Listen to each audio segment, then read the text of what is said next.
Hi, it is Wednesday, the 31st of December, New Year's Eve, and this will be one of my last Christmas tree videos. And I'm going to talk about why over 4,000 construction-based firms have gone bankrupt in the last 2 to 3 years.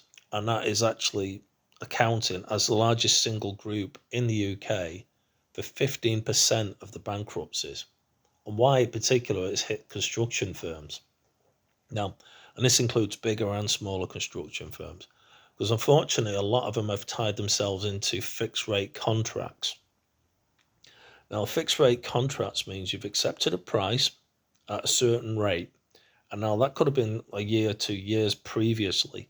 And obviously, with COVID, the ridiculous printing money fiasco, which has caused super hyperinflation in the UK and the rest of the world, where they did exactly the same thing, is the cost of materials have gone up 20%. Now, your average construction firm works on 5 to 10% profit margins. Now, civils is a bit different, but if they've tied themselves into a contract based on that, they're going to lose money before they even start the contract.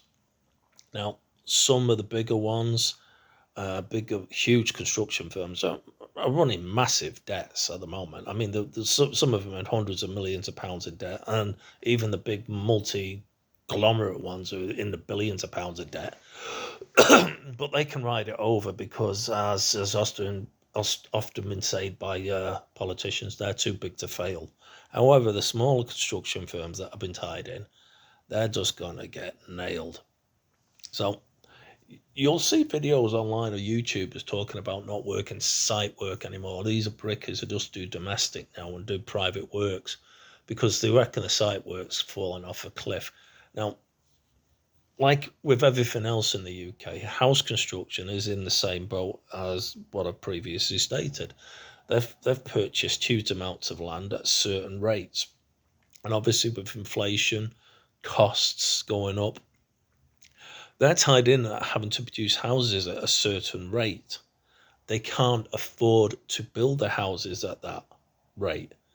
So the house prices have gone up in line with inflation and also supply and demand issues, which has led to the 10 biggest house builders devaluing their land by over £3 billion. I think basically to put it through as a loss on the tax returns. But it just means that every house that's built has to cost a certain amount of money, which nobody can afford.